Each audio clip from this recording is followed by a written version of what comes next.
Bonjour et bienvenue dans Timmy, je m'appelle Arnaud et dans ce tutoriel je vais vous montrer comment mettre à jour le profil de vos utilisateurs, qu'ils soient étudiants ou qu'ils soient professeurs.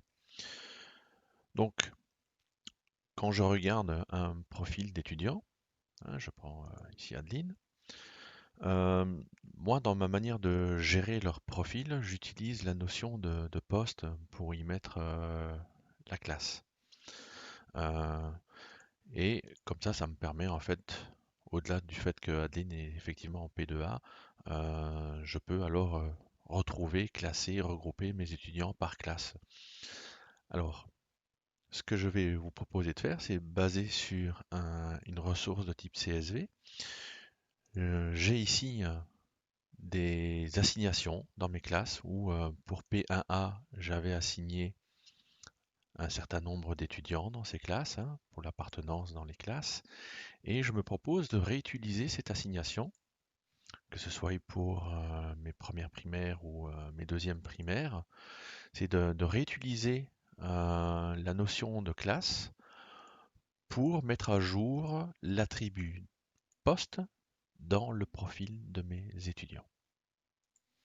Donc je reviens dans l'application Timmy et je vais aller dans la section des outils. Et là, donc, je vais sur la notion d'utilisateur et j'ai de quoi mettre à jour les profils de mes utilisateurs. Donc, il attend un fichier CSV ressources. Alors, je vais prendre mon fichier d'assignation de classe pour mes PAA 2020-2021. Petit aperçu. Et là, il me dit, voilà, quels sont les attributs ou propriétés que je veux mettre à jour sur le profil de mes étudiants.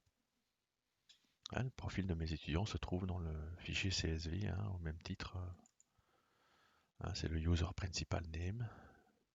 Et donc, il a retrouvé l'identité user principal name. Alors, je ne veux pas changer leur nom, leur prénom ou quoi que ce soit. Je veux travailler sur la notion de poste. Et là, le poste, je vais le lier à la valeur classroom. Je valide. Il me dit qu'il va mettre à jour 10 étudiants. On fait la mise à jour. Voilà, la progression se fait sans problème. Voilà. Je vais recommencer avec un autre fichier ressources. Voilà. Je prends donc mes étudiants de la classe P1B et je mets à jour la notion de poste pour y mettre le nom de la classe. On lance la mise à jour massive. On peut suivre à nouveau la progression. Voilà, terminé. Je fais rapidement ma classe P1C. Mise à jour, l'identité, le poste et la notion de classe. Encore une petite dizaine d'étudiants à mettre à jour. On peut suivre toujours la progression, tout se passe toujours bien. Et une dernière mise à jour où là je vais mettre à jour l'ensemble de mes étudiants de second niveau. Et on joue toujours sur la notion de classroom qu'on attribue au poste. Alors là, ça va prendre évidemment un petit peu plus de temps.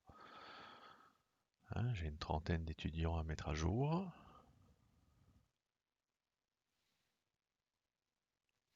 Mais une fois qu'il aura terminé, on va le laisser faire. On peut suivre évidemment la progression des mises à jour qui se font ici. Voilà, la mise à jour est faite complètement.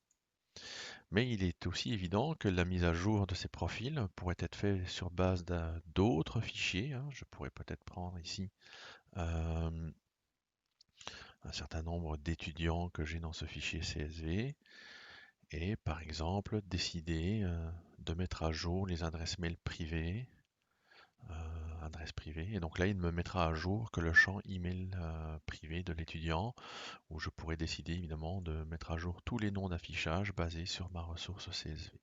Bon, ici, je ne vais pas lancer la mise à jour, ça prendrait trop de temps pour la démonstration. Par contre, je vais revenir sur la notion d'étudiant. Et alors, plutôt que d'utiliser l'écran étudiant en tant que tel, je vais aller sur l'écran de tous les utilisateurs. Et là, cet écran m'affiche le nom d'affichage, le prénom et le nom de mes utilisateurs. Et j'ai ici à droite de quoi lui demander, par exemple, d'afficher la notion de poste. Et sur cette notion de poste, je voudrais trouver tous les étudiants qui ont une valeur de poste de type PA1 2020-2021. Et donc là, il me retrouve tous les étudiants dont la valeur poste est égale à P1A 2020-2021. Alors je peux effacer le filtre et en choisir un autre, peut-être P2A. Et donc là, j'ai de quoi regrouper mes étudiants entre eux et vérifier leur profil et des choses comme ça. Je vous remercie.